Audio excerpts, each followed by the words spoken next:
नमस्कार दोस्तों। आज के इस वीडियो में हम बात करने वाले हैं केंद्रीय बजट 2026-27 के बारे में। यह बजट इसलिए भी खास है क्योंकि यह पहली बार कर्तव्य भवन में तैयार हुआ है और इसकी थीम है युवा शक्ति संचालित बजट, जिसमें गरीब, शोषित और वंचित समुदायों पर विशेष ध्यान दिया गया है। लेकिन बजट को समझने से पहले एक जरूरी सवाल, आखिर बजट होता क्या है, कौन इसे तैयार करता है और भारत के बजट का इतिहास क्या रहा है। आइए पहले इसे 1 मिनट में समझ लेते हैं और उसके बाद में हम केंद्रीय बजट 2026-27 के बारे में बात करेंगे, जिसमें प्रत्येक महत्वपूर्ण बिंदुओं को शामिल करेंगे। साथ में प्रत्येक बिंदु से कौन कौन से महत्वपूर्ण प्रश्न बन सकते हैं उनको भी हम देखेंगे। अब सबसे पहले हमारा पहला सवाल, बजट होता क्या है। तो बजट सरकार का वार्षिक आर्थिक रोडमैप है। इसमें आय और खर्च की पूरी योजना होती है।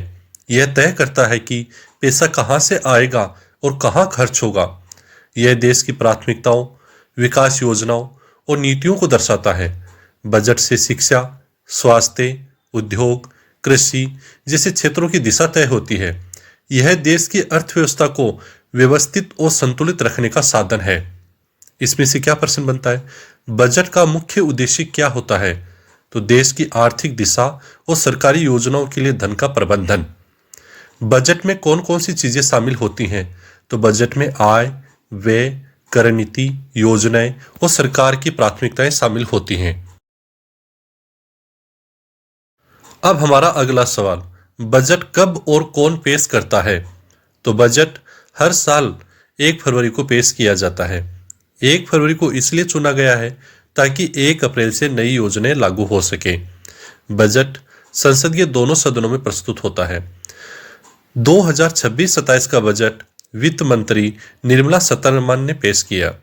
बजट पेश करने की परंपरा ब्रिटिश शासन से ही चली आ रही है। यहां से क्या प्रश्न बनता है, बजट किस तारीख को पेश होता है। आंसर होगा 1 फरवरी। दूसरा प्रश्न क्या बनता है, 2026-27 का बजट किसने पेश किया। आंसर होगा वित्त मंत्री निर्मला सीतारमण ने। अब हमारा अगला महत्वपूर्ण सवाल, बजट तैयार कौन करता है। तो बजट तैयार करने की जिम्मेदारी वित्त मंत्रालय की होती है। इसमें 4 प्रमुख विभाग शामिल होते हैं, आर्थिक, व्यय, राजस्व और निवेश। विशेषज्ञ, अर्थशास्त्री और नीति निर्माता मिलकर डेटा इकट्ठा करते हैं। मंत्रालय कई महीनों तक देश की आर्थिक स्थिति का विश्लेषण करता है। कैबिनेट कमेटी सभी सुझावों की समीक्षा करके अंतिम ड्राफ्ट मंजूर करती है। बजट पेश होने से पहले इसे गोपनीय रखा जाता है।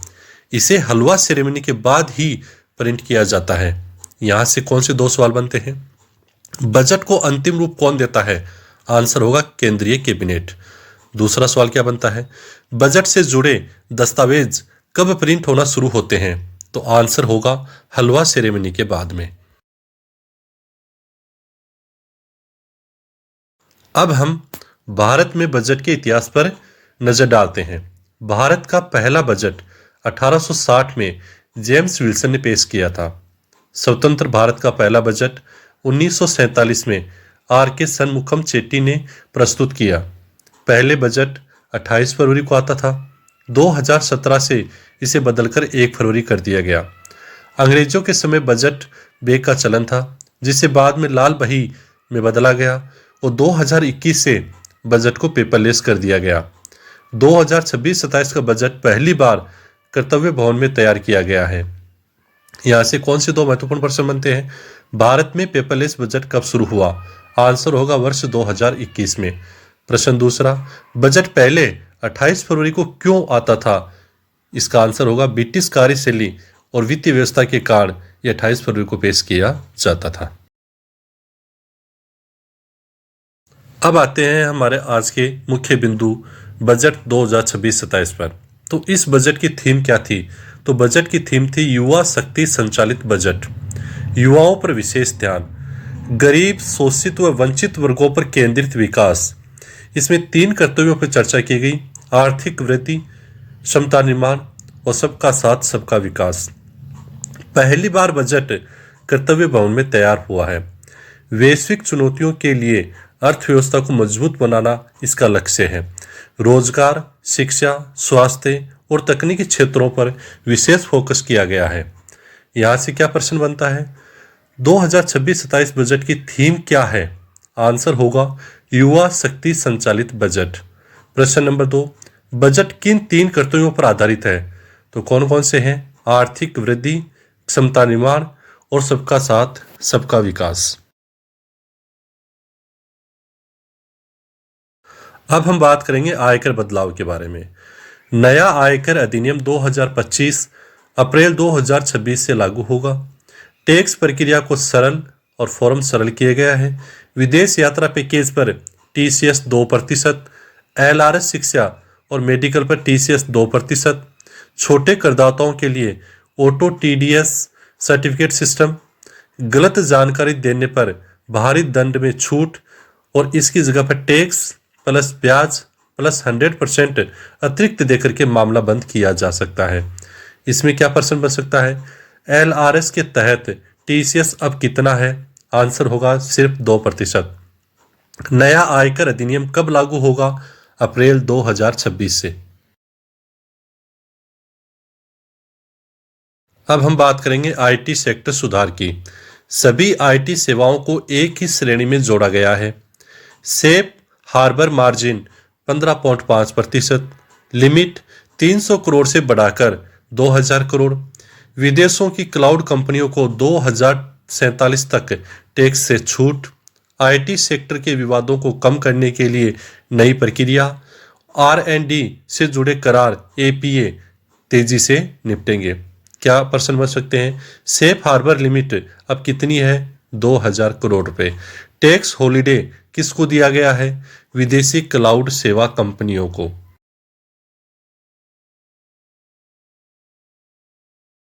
अब हम देखेंगे एमएसएमई और स्टार्टअप्स को। एमएसएमई को फ्यूचर चैंपियन बनाने के लिए 10,000 करोड़ रुपए का एसएमई विकास निधि का निर्माण किया गया है। उद्यमों को आधुनिक तकनीक, मार्केटिंग और वैश्विक प्रतिस्पर्धा के लिए सहायता। छोटे उद्यमियों के लिए नियमों में के सरलीकरण और कागजी कार्रवाई में कमी। महिला उद्यमिता को बढ़ावा देने के लिए माइक्रो लोन का बड़ा हिस्सा महिलाओं के पास जाता है। प्रशिक्षित श्रमिक और आधुनिक मशीनरी हेतु विशेष योजनाएं। एमएसएमई क्लस्टर को नई सुविधाओं, प्रशिक्षण केंद्रों और गुणवत्ता प्रमाणों से जोड़ा जाएगा। क्या प्रश्न बन सकते हैं, एमएसएमई के लिए बनाई गई नई निधि का नाम क्या है? तो आंसर होगा एसएमई विकास निधि। दूसरा प्रश्न, एमएसएमई को फ्यूचर चैंपियन क्यों कहा गया है? क्योंकि वे रोजगार, उत्पादन और आर्थिक वृद्धि में मुख्य इंजन है। अब हम बात करेंगे सार्वजनिक पूंजीगत व्यय की। तो पूंजीगत व्यय बढ़ाकर 11.2 लाख करोड़ से 12.2 लाख करोड़ रुपए किया गया है। यह पैसे सड़कों, पुलों, रेलवे, मेट्रो और बंदरगाहों जैसे बड़े इंफ्रास्ट्रक्चर पर खर्च होंगे। यह निवेश निजी क्षेत्र को भी निवेश के लिए प्रेरित करता है। निर्माण क्षेत्र में बड़े पैमाने पर रोजगार सृजन होगा। यह भारत को 2035 तक विश्व की शीर्ष 3 अर्थव्यवस्थाओं में लाने में मदद करेगा। पूंजीगत व्यय बढ़ने से लॉजिस्टिक लागत कम होती है और उद्योग तेजी से बढ़ता है। यहाँ से क्या प्रश्न बन सकता है, 2026-27 में पूंजीगत व्यय कितनी राशि है? आंसर होगा 12.2 लाख करोड़ रुपए। दूसरा प्रश्न, पूंजीगत व्यय किन क्षेत्रों पर खर्च होता है? आंसर होगा सड़क, रेल, हवाई, औद्योगिक और अन्य बुनियादी ढांचों पर। अब हम बात करेंगे हाई स्पीड रेल कॉरिडोर की। बजट में कुल 7 हाई स्पीड रेल कॉरिडोर की घोषणा हुई है। इसमें दिल्ली वाराणसी, मुंबई पुणे और हैदराबाद बेंगलुरु प्रमुख रूट है। ये रेलें यात्रा समय बहुत कम करेंगी और आर्थिक गतिविधि बढ़ाएंगी। शहरों के बीच आधुनिक कनेक्टिविटी और औद्योगिक विकास को बढ़ावा मिलेगा। यात्रियों के लिए सुरक्षित, तेज और आरामदायक यात्रा की सुविधा मिलेगी। भविष्य में भारत के 20 से प्लस प्रमुख शहर हाई स्पीड नेटवर्क से जुड़ेंगे। यहाँ से क्या प्रश्न बन सकते हैं, इस बजट में कितने हाई स्पीड रेल कॉरिडोर घोषित किए गए हैं? आंसर होगा 7 कॉरिडोर। दूसरा प्रश्न, दिल्ली से कौन सा प्रमुख हाई स्पीड रूट जुड़ा है? तो आंसर होगा दिल्ली वाराणसी। अब हम बात करेंगे बायो फार्मा शक्ति कार्यक्रम की। बायो फार्मा शक्ति कार्यक्रम का कुल बजट 10,000 करोड़ रुपए है। भारत को वैश्विक बायोटेक और दवा निर्माण केंद्र बनाने का लक्ष्य है। नए राष्ट्रीय NIPER संस्थान स्थापित होंगे। क्लिनिक, रिसर्च और परीक्षण केंद्रों का बड़ा नेटवर्क तैयार होगा। दवाइयों की मंजूरी प्रक्रिया को तेज और मानकीकृत किया जाएगा। बायोसिमिलर्स और आधुनिक बायोटेक्नोलॉजी दवाओं का घरेलू उत्पादन बढ़ेगा। यहाँ से कौन से महत्वपूर्ण प्रश्न बन सकते हैं? बायो फार्मा शक्ति कार्यक्रम की राशि कितनी है? आंसर होगा 10,000 करोड़ रुपए। प्रश्न नंबर 2, बायो फार्मा शक्ति कार्यक्रम का मुख्य उद्देश्य क्या है? तो आंसर होगा भारत को वैश्विक बायो फार्मा उत्पादक का हब बनाना। अब हम देखेंगे शिक्षा, कौशल और लड़कियों के लिए पहल। 15,000 स्कूलों और 500 कॉलेजों में AVGC animation, VFX, gaming lab स्थापित होंगे। 10,000 टूरिस्ट गाइड को IIM के सहयोग से 12 सप्ताह का प्रशिक्षण दिया जाएगा। हर जिले में छात्राओं के लिए नया हॉस्टल उच्च शिक्षा को बढ़ावा देगा। स्किल इंडिया के तहत युवाओं को अंतर्राष्ट्रीय स्तर का प्रशिक्षण मिलेगा। हाईटेक प्रयोगशालाएं और STEM शिक्षा पर विशेष ध्यान दिया जाएगा। एस का मतलब science, technology, engineering and mathematics. भविष्य के कौशल AI, रोबोटिक्स, गेमिंग, डिजाइन को बढ़ावा दिया जाएगा। यहाँ से कौन से प्रश्न बन सकते हैं? AVGC लैब कितने स्कूलों और कॉलेजों में स्थापित होगी? आंसर होगा 15,000 स्कूल और 500 कॉलेज। 10,000 गाइडों का प्रशिक्षण कौन देगा? आंसर होगा भारतीय प्रबंधन संस्थान IIM। अब हम जानेंगे कृषि और ग्रामीण विकास से संबंधित। किसानों के लिए AI आधारित बहुभाषी टूल भारत विस्तार। यह फसल सलाह, मौसम जानकारी और जोखिम प्रबंधन में मदद करेगा। लखपति दीदी योजना का विस्तार, महिला SHG को आर्थिक मजबूती। ग्रामीण महिलाओं के लिए C-मार्ट रिटेल आउटलेट। कृषि उत्पादकता और डिजिटल खेती पर जोर। पशुपालन, डेयरी और मत्स्य पालन में सब्सिडी और कई नई स्कीमें। इसमें कौन से प्रश्न बन सकते हैं? भारत विस्तार क्या है? तो भारत विस्तार किसानों के लिए AI आधारित कृषि सलाह प्रणाली है। C-मार्ट किससे संबंधित है? तो महिला स्वयं सहायता समूहों के व्यवसाय के लिए C-मार्ट की स्थापना होगी। अब बात करते हैं कस्टम और आयात शुल्क सुधार की। तो निजी उपयोग की वस्तुओं पर कस्टम ड्यूटी 20% से 10% हो गई है। 17 आवश्यक दवाओं पर कस्टम शुल्क को हटाया गया है। EV बैटरियों में उपयोग होने वाले लिथियम सेल बनाने वाली मशीनरी पर छूट जारी हुई है। कुछ इलेक्ट्रॉनिक पार्ट्स के कस्टम ड्यूटी में कमी। विशेष बीमारियों के इलाज वाली दवाओं को शुल्क मुक्त किया गया है। आयात प्रक्रियाओं को तेज और डिजिटल बनाया गया है। यहाँ से कौन से प्रश्न बनते हैं? निजी उपयोग की वस्तुओं पर नई कस्टम दर क्या है? आंसर होगा 10%। कितनी दवाओं पर कस्टम ड्यूटी हटाई गई है? आंसर होगा 17 दवाओं पर। स्वास्थ्य क्षेत्र में क्या सुधार हुए हैं? मानसिक स्वास्थ्य के लिए नया NIMHANS2 संस्थान। देश के 5 क्षेत्रों में मेडिकल टूरिज्म केंद्र बनेंगे। पशु चिकित्सा कॉलेजों को सब्सिडी और आधुनिक उपकरण मिलेंगे। गंभीर बीमारियों की दवाओं को शुल्क मुक्त किया जाएगा। स्वास्थ्य ढांचे को मजबूत करने के लिए नए अस्पताल और डायग्नोस्टिक केंद्र बनेंगे। बच्चों और महिलाओं के स्वास्थ्य कार्यक्रमों को बढ़ावा दिया जाएगा। यहाँ से कौन से 2 प्रश्न बनते हैं? नया मानसिक स्वास्थ्य संस्थान कौन सा है? NIMHANS2।